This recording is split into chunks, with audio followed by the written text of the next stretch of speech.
आज हामी यहाँ वनमा क्याम्प आइरहेछौँ। आज होलीको दिन हो। तिमी नि खाऊ न लौ, यत्रो धेरै हुन्छ एउटाले खाँदा। यो चाहिँ यता पनि जग्गा हो, यता पनि जग्गा हो। यो हाम्रो कार्की फ्यामिलीको सबैले लिएको जग्गाहरू छन् यहाँ।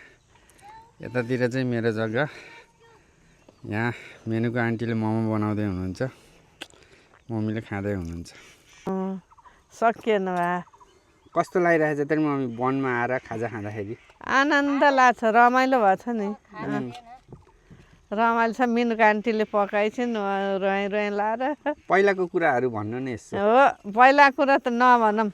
ओहो, सबै भ्याएको।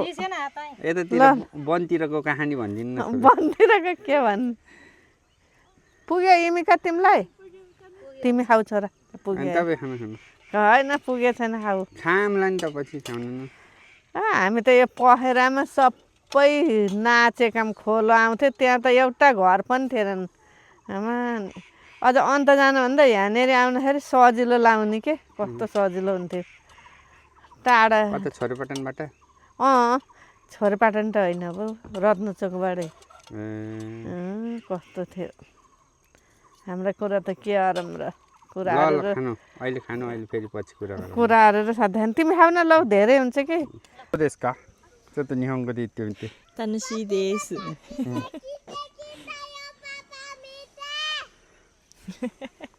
自然がいいところいい？はい。とても気持ちいいです。はい、ありがとう。तिमी आज कहाँ आएको हो?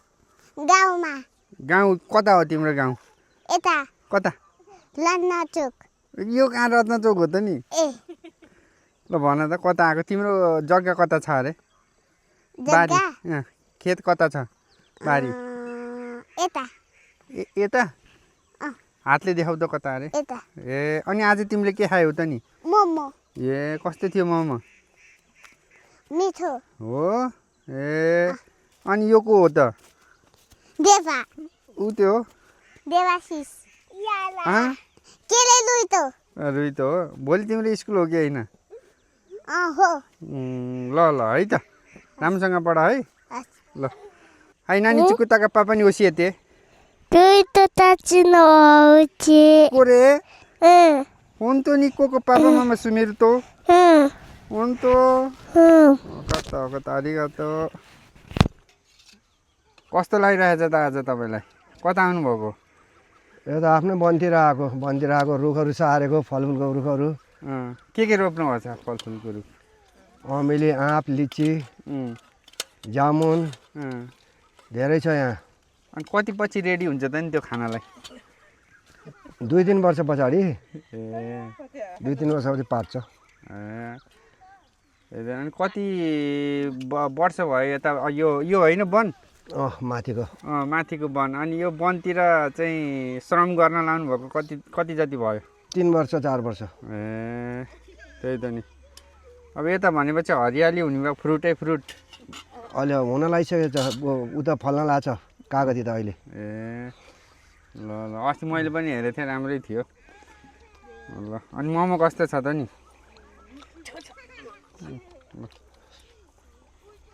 ल अब यो ठाउँहरूको बारेमा चाहिँ अब कता कता कुन गाउँ हो, के गाउँ हो, कता वन कता पर्छ, बाटो कता जाँदैछ, यो बाटो गएर कहाँ जोडिन्छ, अनि यो ठाउँको विकास अब बिस्तारै कसरी हुँदैछ यसो थोरै एक्सप्लेन गरिदिनुहुन्छ?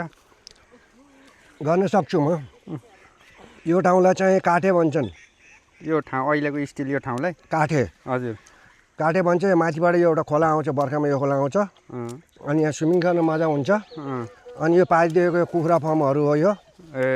अनि कति राम्रो बनाएको छ अहिले, 1-2 वर्षमै 2-3 टा थपिसक्यो। माथि धुवा उडेको ठाउँ छ नि, हजुर हजुर, त्यसलाई चाहिँ भाले डाँडा भन्छ। त्यहाँ ठकुरीहरू बस्छ, त्यहाँ ठकुरीहरू मात्रै बस्छन्। अनि त्यस पछाडि माथि अर्को सेतो भित्ता देख्यो नि हो अहिले? हजुर हजुर हजुर, त्यसलाई रामदी भन्छ। ए त्यो अहिले डोजर लगाए जस्तो छ होइन? त्यो रामदी भन्छ त्यसलाई। अब अहिले यहाँ आउने बाटो, हाम्रो यो काठेमा आउने बाटो नि मजाले एउटा मान्छेले बन्द गरिराखेको थियो। कहिले खामो गाडेछ, कहिले के गरेछ, त्यो खत्तम बनाएको थियो। अब अहिले मजाले वडा अध्यक्षहरू सब मिलेर खोलेछन्। अहिले राम्रो भएको छ यहाँ।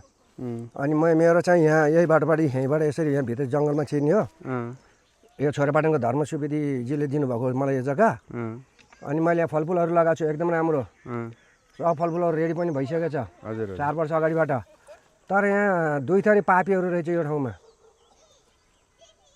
दुईवटा नराम्रो मान्छे हजुर हजुर यो वनमा चाहिँ बाघ आयो बाघ बस्यो भनेर वनै डढाइदिने एक थरी हजुर अनि एक थरी अर्को फेरि कस्तो खालको रहेछ भने के अरे नयाँ घाँस आउँछ भनेर वनै आगो लगाइदिने त्यो वनमा आगो लगाउने माथिको यो सिग्नल थरी अरे अनि वना बाघ आयो भनेर यो आगो लगाउने यही तलको थरीहरू यस्तो गर्न भएन भनेपछि यिनीहरूलाई भाटा कारबाही गर्न पर्दैन सानोतिनो कारबाही होइन म एकचोटि वनमा पनि पुगेको थिएँ कि म अनि तपाईँले एकचोटि प्रुफ लिएर आउनुपर्छ तिनीहरू कारबाही मजाले हुन्छ भनेर भनिरहेको छ क्या भन्नाले नियम कानुनले चाहिँ कारबाही हुने भयो अब नियम कानुन त यो नेपालको के नियम कानुन हुन्छ यो भतुवाहरूको